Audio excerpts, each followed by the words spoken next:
Hello everyone, this is Defense Politics Asia. This is the quick update for the Mykolaiv-Kryvih Rih. Kryvih Rih. I should really go and find out how to pronounce this. Mykolaiv-Kryvih Rih front. So this seems like very related. Just gonna report them together since very little is happening in Mykolaiv. There is a Russian statement regarding the use of the Kinzhal on Mykolaiv. So there's a weapon storage or something that was inside the city, and then the Russians kind of like seemingly overkilled by using a Kinzhal on it. And so the rationale they gave was that the air defense over here is too strong, that they are unable to use the air force or normal missiles to actually hit it. So they have to use something that no air defense can stop, which is basically the hypersonic missile. So they actually successfully hit the target, and then they kind of like mention it like as if it proved the point of the weapon. And so yeah, it worked.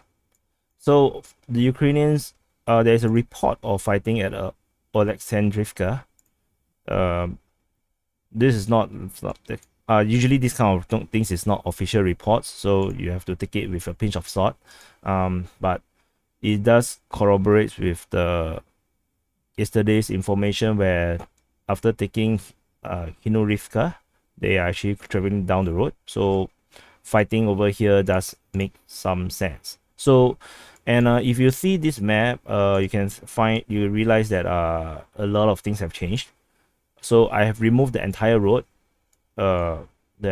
network around here, as well as the shortcut all the way, because it is not conceivable for the Russians to have any more movement on the west side of this river. So this entire area is very hard for the Russians to actually travel around. And there's no news regarding this Kherson-Mykolaiv position. So I'm going to leave it there, but this entire road I will remove because I think it's misleading and quite confusing actually. And because of this fight here, I have removed the entire area here from push the entire Russian border down to remove this area, because I think it's more accurate that way, because they have Posad-Pokrovske, and if they are fighting here, then I don't think this is it's not the kind of place where it's likely to have a positioning of troops. More likely it's going to be around Kherson to prepare for an eventual attack. The position at the Halitsinov region, or Halitsinov city or town, which is this place, where the Russians have been using it as a base, an entrenched base. There's no news regarding this. I believe it's still there. If you saw the summary for yesterday's, there's actually some fire going on here. So it could be actually either they got hit by artillery, or they fired artillery. Not sure which. So but that is not good intel, and then I'm just gonna leave it here. Something that happened within Kherson, there is this pro-Ukrainian rally. It seems rather spontaneous. That suddenly, people are walking towards this giant Ukrainian flag. Maybe the Russians are trying to lower it, so the people are going over there to stop it. They are carrying Ukrainian flags and everything. Then finally, the Russian troops got pissed off, and then they started to throw some flashbangs, and then they are firing into the air. At least one person got shot. He's not dead as of that video that I saw, but he got shot at two places. I think one is on the leg, and the other one is, I think, maybe the arm or something. So he was bleeding quite badly. Not sure if he will survive. So he was attended by other civilians. It's rather, it's tragic and comical at the same time. It's kind of like a dark humor. You see all the civilians are very excited, running towards the Russian troops. As usual, as if you have seen a lot of all those videos coming out, which I partly call them propaganda. You see the civilians will always go and block the Russian vehicles and tanks and armor, right? Similar. So they were rushing forward in that grand square. I think, I'm not sure where's the square, maybe here or somewhere. Then they were like very excited, running towards that flag, trying to confront the soldiers or something. Then the soldiers just got pissed, and then they throw the flashbang, and they started firing. The sound of the firing sounds as if they are actually having a firefight. It's quite intense, and then everybody was like suddenly scrambling to run away. Totally forgot about all the excitement they had previously. So, which is why it's a bit of a dark humor for me. And this is something that I have been emphasizing again and again and again for the past 3 weeks. Do not encourage the Ukrainians to do this kind of thing. The Ukrainian government have been encouraging the civilians to throw Molotov cocktail or block the roads, don't let the armor or the convoy to move, all these things. This is actually extremely dangerous. You are risking your life. You have no weapons, and the Russians are the invaders. If you believe they are evil, then why don't you believe that they will shoot you? You understand what I mean, right? There's this contradiction of rhetoric where the Russians are evil because they are the invaders, but at the same time you don't believe they will shoot you. You have no weapons, but you don't believe they will shoot you. So that is ridiculous. Do not encourage anyone. I believe you guys will probably see some tweets and everything that you may want to encourage. Yeah, good job, well done. And that's actually very bad advice. You are asking civilians to go and commit suicide, and I think that's a really bad idea. And this is a good example. This incident here, where that got at least one guy got shot, is a very, very good example. He tied this blue and yellow colors onto his arm, as looks a little bit like a soldier, but he's wearing civilian clothes, and he's the one that got shot. And there are other people holding the flags and everything, small one, big ones, they're all running away. Don't do it. Don't confront the invaders. You're risking your life. It's not necessary. If you want, run away from the town, go and pick up arms and join the militias. Fight on equal terms. Don't do this kind of stupid thing. How much protest can you do to drive them out? No, there's no protest. If protest works, then Myanmar is already now independent from the military junta. So anyway, in response, the Russian actually implemented curfew. So now they limit 3 person per social group, and anything more than that, they can be seen as protesting. So there's some kind of policing now on Kherson. It looks like the Russians kind of had at least the occupational troops here are kind of sick of it already. So this is why I say don't risk your life, don't do stupid things. All these protests, you're not going to achieve much. They got guns. So moving on to here, you might see that this part also kind of looks different, right, from the previous day. Because I actually saw information on Twitter. Allegedly the information come from the general staff of the armed forces of Ukraine. The interesting thing is I'm following this guy as well, but I never saw this information. But I find the information credible. They look plausible, which is why I actually use it. And so this they actually mentioned that the enemy, which is the Russians, stopped and consolidated in the area of Kraniska, Prihirnya, Zaradivka, Arkhangelsk,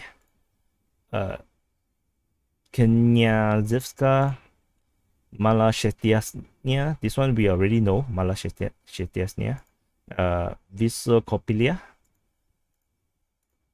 Petrivka, as well as Vovorozovska. So I like this information because previously we know that they actually attack or come to this town or mini city and then we have no more information about them.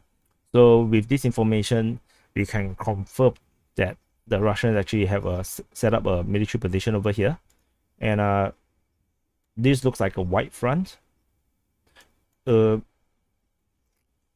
It's not very clear if they will actually go for Kryvih Rih, because the air here look terrible.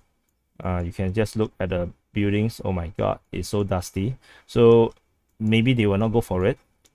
They might actually just stay here to draw Ukrainian forces into Kryvih Rih as a distraction, or I forgot the other word for it. Yeah, distraction. So I don't think they will actually go for it. That's my opinion, because it doesn't serve a strong strategic purpose. If you look at the as the entire map, the objective is Luhansk and Donetsk. This is the ultimate objective. This is the number one objective. If they fail this entire war, this entire campaign is a failure, like absolute failure, because the Russian can't even liberate two small little province, or two little republics that is the size of maybe almost like Moldova. So these two territory is the number one priority. They must so-called liberate in the Russian term, liberate it. So Luhansk is now at its final run, fighting at Severodonetsk, and then in the Donetsk side, they still are halfway through, and they haven't even captured Mariupol. Mariupol is actually part of Donetsk, so there is still a long way to go. So to rush our troops over here and risk certain death or certain accidental encirclement of their own troops, I don't think they will do it. And then there's this possible danger of Kherson, getting sieged by the Ukrainians because of this movement down. So although I'm not sure how much troops they actually have in this region, so I have to put some disclaimer onto this. I have my doubts on how strong the Ukrainians are in this region, and I have some doubts whether they can actually take Kherson. But I also have a lot of doubt about the amount of troops Russians have in this region to reinforce Kherson. So this is a very interesting situation around here. I have no idea what's going to happen. I think it will be a huge morale boost for the rest of Ukraine if they can take Kherson.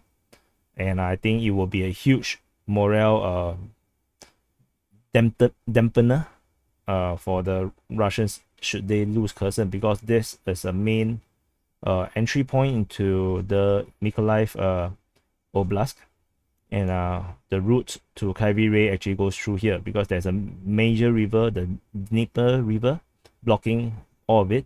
The only other crossing is actually at Nova Kakhovka. So this is something I will be watching, and I'm not too sure what they're going to do with this thing. Yeah, so I thought, so this kind of confirms, my criticism. If you are new to this channel, you probably wouldn't know that I'm rather critical of the Russians not taking Mykolaiv earlier. They kind of like withdrew forces, to go other places, and kind of like left them to be, and now it's an entrenched position.